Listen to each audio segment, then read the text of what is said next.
Hi, welcome back to Celebrating Culture. We're coming to you today from New Orleans Lakefront Airport, and I'm with Ashley Franklin, who's the Special Projects Coordinator for the state of Louisiana, for tourism as well. And you're in Morgan City area, Acadiana. In New Orleans, we actually have the Wedell-Williams hangar, but the museum, tell us what's in the museum. So the museum, I'm happy to say, has replicas of many of the monumental planes that made such a big imprint on the aviation industry. We have a replica of the 92 flown by Jim Hazlip and his wife May Hazlip. We also have Roscoe Turner's 121 Gilmore Lion, and we have a 22, one of Wedell-Williams's blue planes that actually went against what was known as the typical color scheme of the Wedell-Williams Air Service at the time.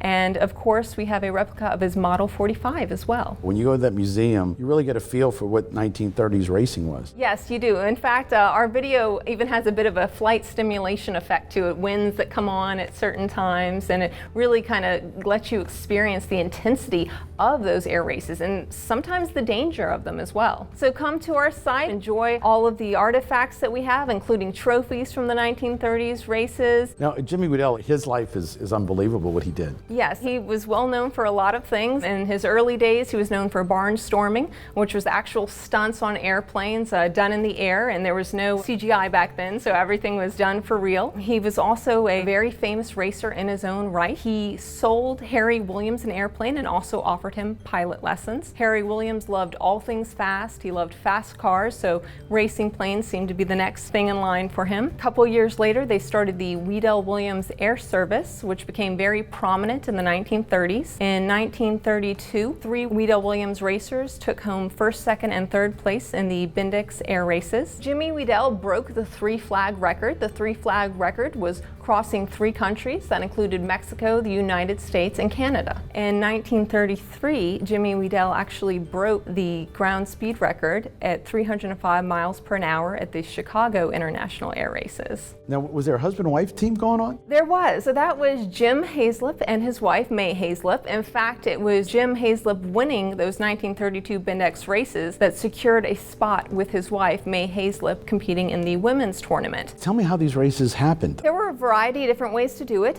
Sometimes they were speed dashes, which were more of straight lines. Other times obstacles were put in place, pylons that they had to circle around. Roscoe Turner learned the hard way that if you cut any corners or didn't circle any pylons, you were disqualified. In fact, he was set to win first place at one race, but was disqualified after being named the winner of that race because he forgot to circle a pylon. And so all these planes are flying, racing, going around like a racetrack, like we think today of cars, but they're doing it with airplanes. Correct. And then 1934, the airport opens here. Correct, yes. That was the opening of the Shushan Airport, as it was called at the time. Went hand in hand with the first Pan-American air races. But Jimmy doesn't have much of a history after that. Unfortunately, he doesn't. It was actually a routine training flight with one of his students that went horribly awry and resulted in his death in 1934. Harry Williams doesn't live much longer. In 1936, Harry Williams himself passed away. At the time of his death, Harry Williams had a no competition contract with the Army Air Corps developing a fighter plane for them. It was a descendant of his Model 45. It was called the XP-34.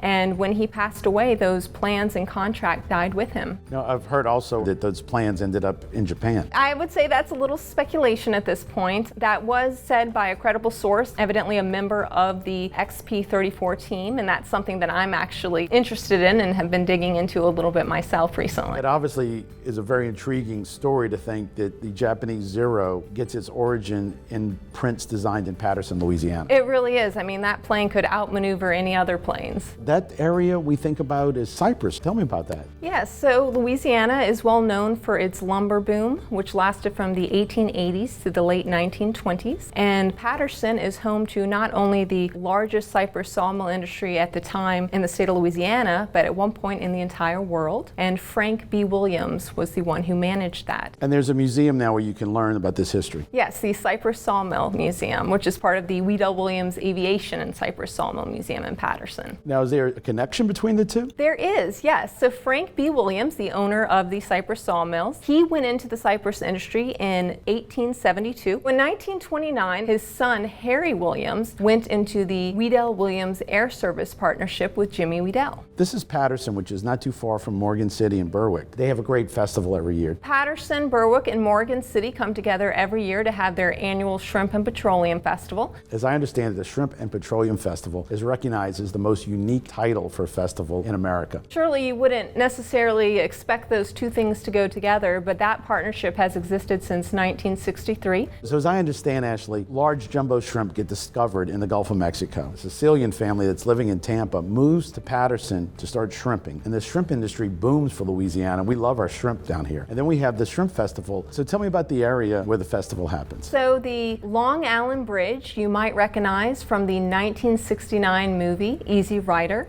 Dennis Hopper and Peter Fonda were seen riding their motorcycles from Morgan City to Berwick Bay in that film. And that bridge is still operating today. People love to go where movies were shot, and they say people were shot. Morganza actually last year had an event for the 50th anniversary Easy Rider as well, where you could take pictures with some of the local actors that were in the movie. They had about 300 motorcycles show up, and they had a great display for Easy Rider. I mean, Easy Rider, it was filmed in New Orleans, it's filmed in Morgan City, it's filmed in Morganza. It is part of our culture, it seems. Also, we have ties to the Tarzan film of 1918, which was the first screen adaptation of the Tarzan story.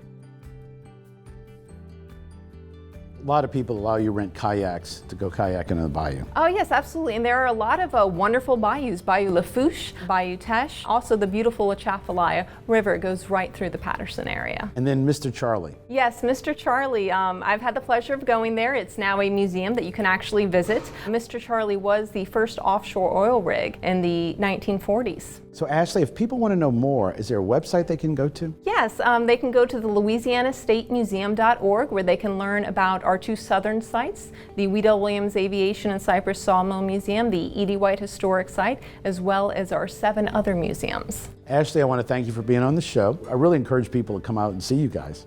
Oh, well, thank you so much, and thank you for having me on the show today. Stay tuned, we'll be right back with more Celebrating Culture.